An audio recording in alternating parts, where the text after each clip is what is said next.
Hi everyone and welcome to our very first Kids on the Move podcast. Today we're fortunate enough to be joined by the extremely talented and all-round legend Alyce Burnett. Alyce is currently on the Australian Kayaking Team. She also competed for Australia at the 2016 Olympic Games in Rio where she made the final. Since Rio, she then went on to becoming world champion in 2017. When she's not competing, Alyce holds a Bachelor in Communications and is also currently studying a Master's of Business Management. On top of this, she also runs her own digital marketing business. Alyce is only 26 and has already achieved more than what many do in an entire lifetime and isn't planning on slowing down anytime soon. I had the pleasure of seeing her present at a workshop in Canberra earlier this week, and I was definitely inspired by her story. I hope you are today as well.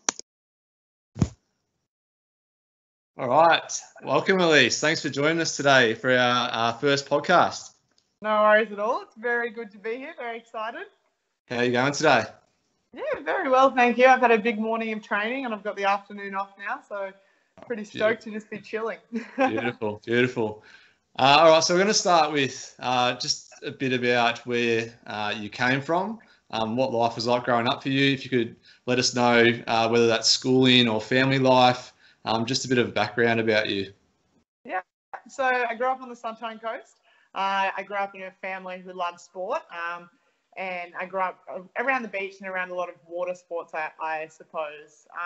I started in surf lifesaving. I guess that was my first sport. My mum and my dad wanted me to have the surf skills, given we lived really close to the beach. So, yep. I was down there as a nipper. I was never the best athlete, though. I was always the one kind of making up the numbers in teams. I loved sport. I loved being outdoors, but I was never the one winning races or, being age champion or those types of things. I was just the one that would put my hand up. So I tried a lot of different sports in addition to surf lifesaving. I swam a bit. I did a bit of running, team sports like water polo, some soccer, some netball, things like that. And I guess, it was just a bit of an all-rounder.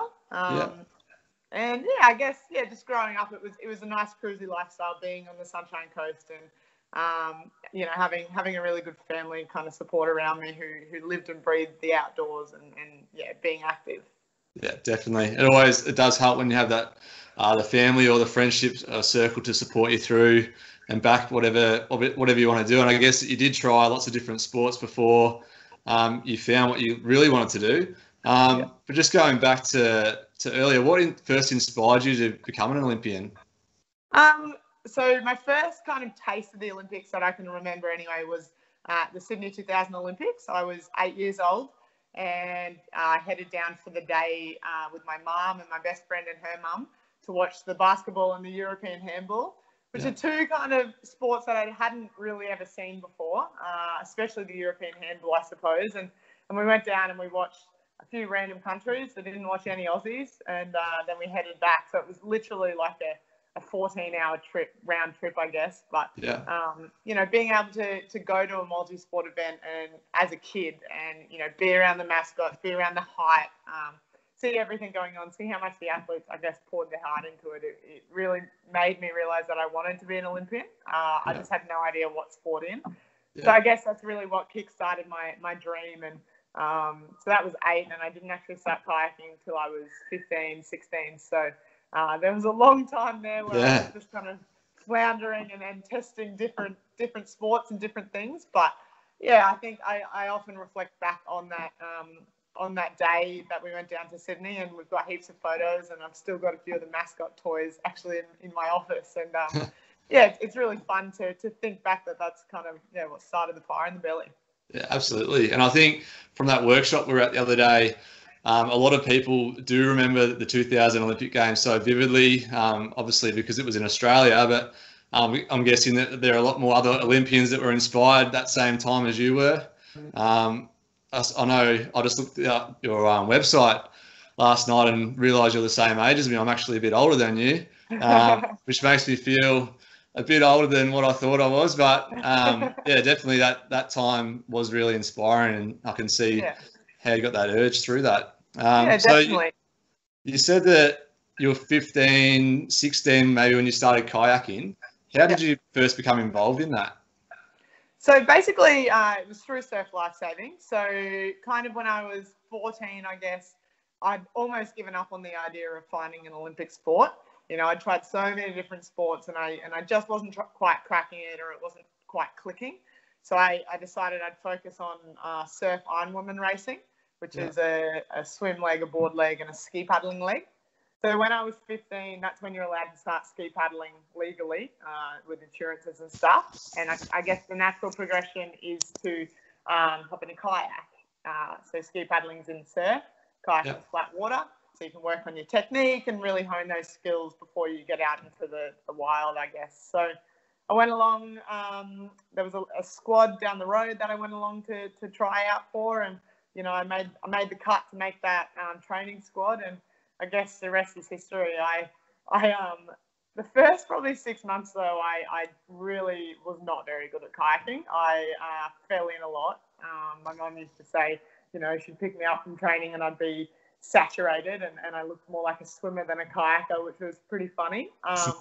But I guess, once it kind of clicked with me, it was like riding a bike, and, all of a sudden you're going from falling out 3 times a session to being able to stay in the boat, and then you get faster and faster and faster. And I guess I was just hooked after that. Yeah, fairly quick progression for you. Yeah, definitely. And I think coming from like an athletic background and being able to, or I guess trying so many different sports, once it did click with me, it's really easy to kind of transfer those skills over. I was fit. I knew how to work in a team. I had good core stability, things like that. So once it does click with you, and I think a lot of kids would find that as well. If you've tried lots of different sports, once a particular technique clicks, you kind of, it's not easy, but it makes the whole process a lot easier. So. Yeah, I think being a PE teacher, I've noticed that a lot of kids aren't doing those different types of sports where maybe in the past kids were doing, and they are that transfer into different skills isn't happening probably the way it should be. Yeah. Obviously in your case, having all that experience with the different types of sports and activities, you're able to then easily transfer that to your kayaking. Yeah, definitely. And I think we find that even now with the juniors coming through the ranks at the moment, a lot of the kids that have had a taste of lots of different sports can transfer into kayaking quite easily and can also transfer across sports. There's actually a group or a program, I guess, at the moment for talent ID transfer. And it's for people, I guess, around our age who, are looking to transfer sports. And it's often someone will go back to the sport they started in. So it's quite interesting how that works. I really quite enjoy looking at it and how people are transferring so well. Yeah, awesome. So skip forward to the Olympics, or the lead up to the Olympics of 2016. What was that journey like? Where did it begin to get to where you finally got to? Yeah, so it's a long journey, and you can't really make an Olympics after a couple of years of being in the sport, or most people won't. You have to go through a lot of highs and lows. So I kind of made my first kayak team pretty much straight away as I could, or after I could stay in the boat, which was pretty cool. And I guess, like I said, it's because I was fit and able to, to work well in the boat. But that was in 2009, and I didn't qualify for the Olympics till 2016. So I went through the process of being on teams every year and kind of doing well in Australia and getting overseas and not making it out of heats. And it was kind of a process for me where I wasn't quite understanding the level I needed to lift to when I got overseas. I was kind of just going through the motions. I'd go well in Australia and it's a case of big fish, small pond in Australia. And then you get overseas and all of a sudden you're racing these girls who are just amazing at kayaking, and they've been doing it since they were, 3-4 years old. So, they've got a bit of a leg up on you. So, it was kind of a long journey for me in that sense.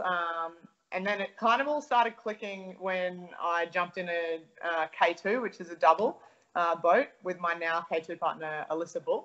And her and I work really well together, and we train the same, we have the same approach. And it was kind of the moment that I just started to have fun with my training and with my racing and just enjoying rocking up every day rather than just ticking the box.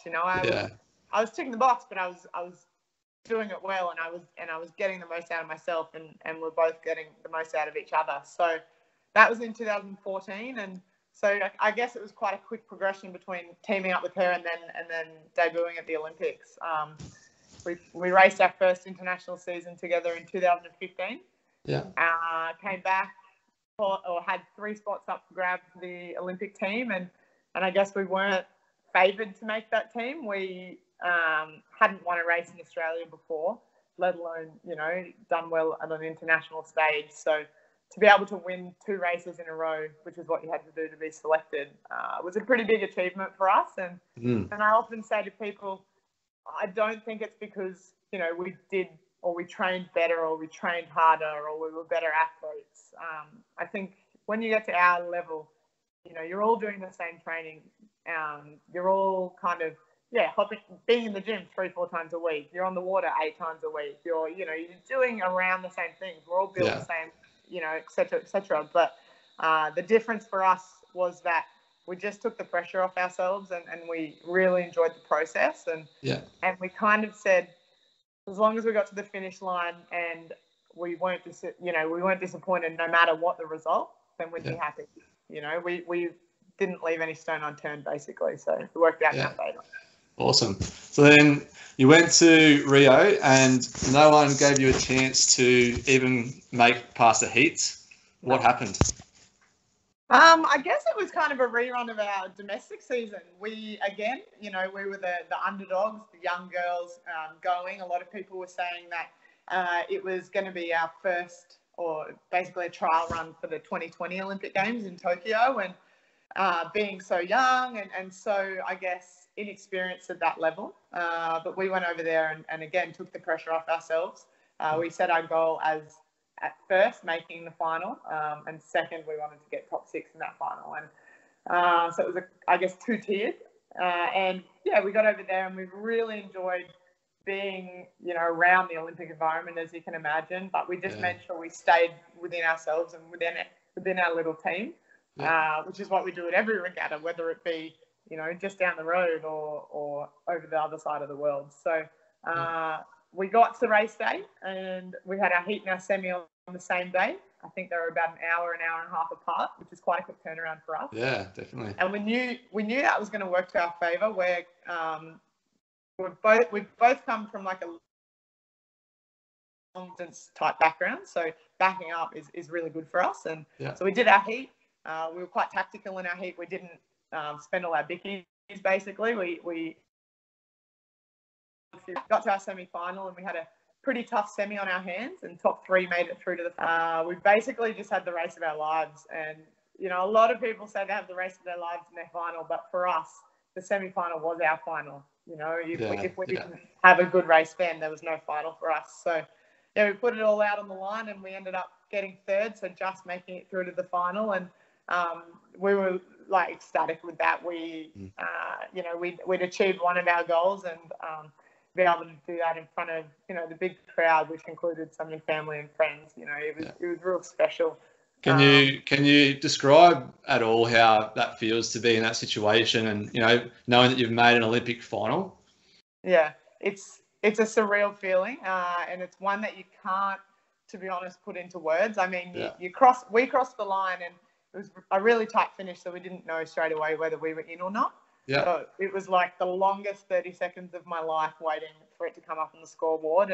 And when it came up, and there's a video of us, when we were celebrating, Bully and I just both erupted. We were waving our hands around, fist pumping, screaming out. It was a pretty cool feeling. And I think if I'd done the same or had the same result in a single boat, it would be a lot different. Being able to share that moment with your best friend is very cool. And very special. Yeah, very special moment. Yeah. So I know you don't like talking about the final a great deal, but can you just let us know what happened in that final? Yeah. So the final was the day after the semi. We went home after the semi, did a bit of recovery. And I remember sitting in our hotel room that afternoon, and one of the biggest windstorms I've ever seen. We were staying on Ipanema Beach, and we could see the wind, sorry, coming across the water, and it was quite scary actually. The hotel we were in was shaking. Wow. And we thought our door was going to get blown in. So pretty big storm. We rocked up to the race course the next morning, and the course was littered with leaves and rubbish and stuff. And given we were racing basically on a massive lake, and so they just put aside for one corner a race course. So the organisers were trying as hard as they could to clean the course. Yeah. But of course, every time they took rubbish out, it would blow more back in. So being an outdoor sport, that's just one of those things that you have to deal with. So we lined up in line. I think we were the second race of the day.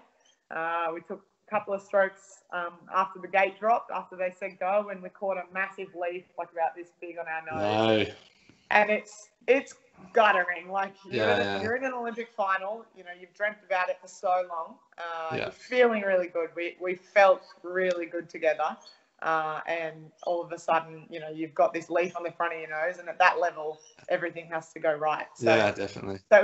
So we ended up getting 8th, which was last in the final, and it was really guttering and probably the biggest disappointment of my athletic career. I've had lots of little, injury niggles or things not quite go my way in the past, but getting to the end of the race and not knowing how you were meant to go, not being able to put it all out there was the hardest thing. Racing and seeing those girls go past you and you're trying your hardest, but you've got a brick wall in front of you, basically. It's really tough. But I think, going through those emotions afterwards and being able to, ride that with Bully and ride that with our team and get through it was a really beneficial thing. And although it didn't work out in Rio for us, I think we've come out the other side a lot better for it. And so, the Olympic experience was still amazing, except for that one little thing go wrong. And so I still, I'm very positive reflecting back on it. Yeah, awesome. That was actually one of my next questions. I was going to ask what your most challenging moment has been, and like you said, that was it. How did you just get over that? Was there, self-talk, or did you have to go through anything with your coaches, just to help your mindset, push on to the next race, I guess? Yeah, look, after it happened, we were obviously devastated straight after we crossed the line. We actually complained to the officials. So, we knew our race couldn't change, but we hoped that it wouldn't happen for the rest of the day. And unfortunately, a few other people were put in the same position. But basically, we paddled around. We had a really long warm down, and it was dead silence in the boat for quite a few minutes, just gathering our thoughts of what had just happened. We paddled to the pontoon. Our coach and support staff were there, like our physio and stuff, and I think we just sat on the pontoon for 5-10 minutes, just devastated. And I think you have to go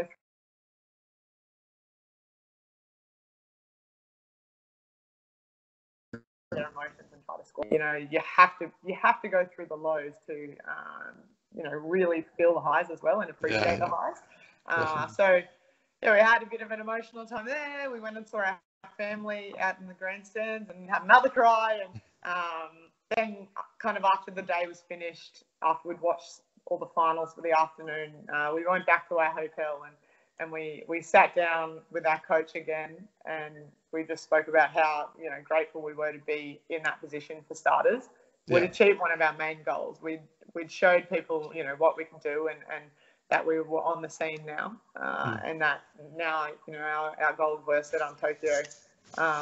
It really made us appreciate every little bit of what we'd done leading into that moment. So I think now I think I'm a lot more resilient.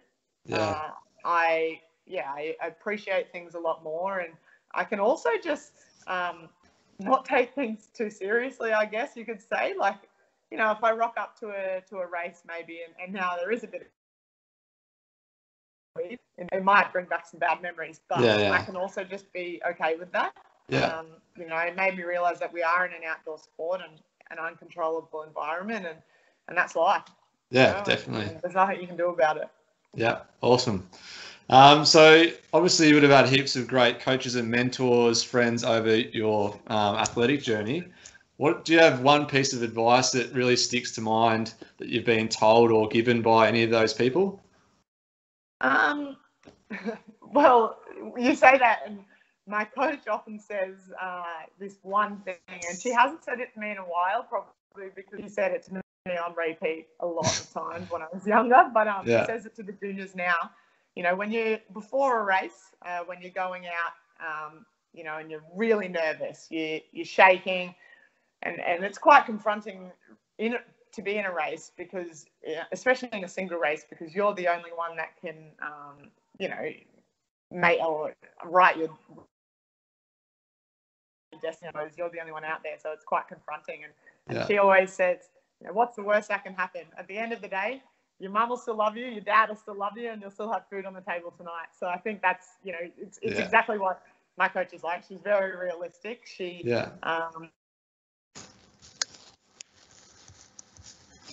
All right, we're back after Alyce's phone nearly blew up, and we are back recording. So I want you to tell us why you love the sport of kayaking, because in Shepparton, we've got a relatively small lake. There's a little rowing club there. It's not probably a sport that's big around here, but what do you love about it, and why should someone get involved with it? I guess two reasons. One, when you're in kayak, you kind of can just be free. You know, when you're on a running track, you kind of confine to that track, or a swimming pool, you confine to the pool, and people can always be watching you and stuff. But when you kayak or you ski paddle or whatever, you can just go out and just, you know, be amongst the water by yourself, and it's just, I don't know, just it's very relaxing when you're doing a relaxed session or just going for a float. It's I really love it for that reason. I guess the other thing is, and the reason why I keep kayaking, you know, at a high level, is because I love going fast, and it's a real cool feeling to be able to hit the top speeds in your boat. For instance, our K4 gets up to, I think, 23, 24 k's an hour. It's pretty cool when it's powered by your arms. So it's a cool sport, and a sport, I guess, as well, that not a lot of people do it, but you know, it's available to everyone. It's, you know, you can do it on your local lake, you can go out in the ocean, you can do it in our tiny little sprint kayaks or the big sea kayaks. There's so many different ways to do it. So. Yeah, awesome. What's a typical day in your life that, like, when you're training, is there like any rituals that you do every day that, like, non-negotiables? Non-negotiables are definitely your warm-ups. We do, you know, every training day I'm paddling, basically. So I paddle morning and night almost every day, except for Sunday, day of rest. Yeah. And we're in gym 3-4 times a week, and we do a bit of running as well. So, but for each of those sessions, we're doing a warm-up to make sure, you know, we're not injuring ourselves. So we're, you know, doing a lot of prehab and rehab type exercises. I'm on the bike to get the blood flowing and stuff. I do a few breathing exercises.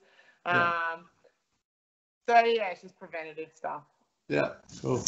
What are you currently doing outside of your training and competing? Obviously, you presented the other day at Canberra at the AIS. What else are you up to in your life? So I have a lot going on, to be honest with you. I like to keep myself busy outside of sport. Everyone should. All athletes should. It's you know, it's great to be able to get your mind off sport and off the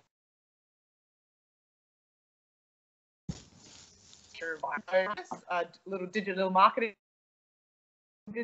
And basically, I just do a lot of online work with small businesses, helping around talks to help, you know, similar to how I'm talking now, just normalizing elite sport and talking about the values and beliefs and stuff that can transfer over. And I also do a bit of education with our anti-doping authority, so going to sporting clubs and stuff. So I like to keep myself busy, and I don't plan on stopping all those anytime soon. So, How do you, being so busy, how do you find time for yourself and your family or your fiance? How do you prioritize those things on top of all the things you're doing as well? I guess everyone talks about it, is time management, and I make sure when I'm doing something I get it done, and then once I leave it, or once I leave training, or once I finish work, that's it. I don't reflect. I don't harp on it, I guess. But for me, Sundays is a big day to just do nothing, or to spend time with family, or to do the try talk at all on Sundays. I try to not do any work on Sunday. It's my time to be me and be with my family. But I think even as well in being able to achieve. When I'm home, Jordan and I, who's my fiance, he's also. So it's really easy, I guess, to talk about. We're both in this environment, and we can share notes, I guess, on but we try to not talk about it at all. Yeah. Obviously we might talk about our friends from cooking, but we try to not talk about performance-based things at all. We try to just be ourselves and have fun outside of that. So, cool. You were skipping on my screen through all of that, so I don't know if that worked, but we'll see when we finish. Are we hot? Oh no, my phone's not hot yet. All right, we'll finish up. I just want one piece of advice that you give to students or parents of students who are, a bit like you, how you were not sure what you wanted to do. You weren't the best at anything, but you were good at lots of things. What's your one piece of advice for, students that you talk to and for students that are dealing with kids on the move? Yeah, I think the biggest piece of advice is just follow your gut. Think with your gut. Don't think about anything else really. If you love something, follow. Don't overthink it. Just do whatever makes. That's the biggest thing for me. The moment I don't stop enjoying fire, and same with work. The moment I stop enjoying work is the moment I'll another job. So, and I guess parents as well, make sure your kids are enjoying, what you're sending them to or what you're dropping them off to every day. There's no point, and I've seen it so many times. I've seen so many parents drop off kids and they're really not enjoying the sport or not enjoying, whatever activity it is, and the kid won't get the most out of that. Yeah. They'll hate it, and it'll just be kind of a bit of a spiral. So as long as everyone's enjoying it, you'll be able to achieve your goals, make the Olympics, or make your local team, or just kick a goal in the field, whatever it is. As long as you got a hopefully.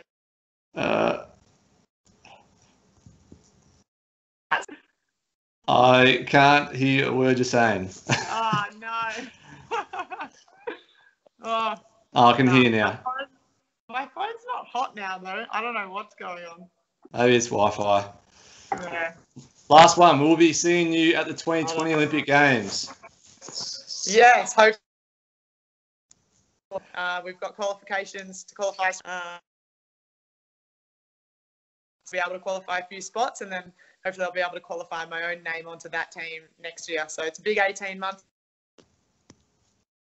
Kind of, head down, bum up time.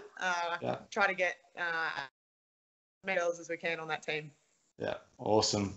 All right, thanks so much, Alyce, for coming on today and for giving us your time. We really appreciate it, and we will sure be following you on the road to Tokyo in Shepparton. Thank you. No worries. See ya. Yeah. Bye.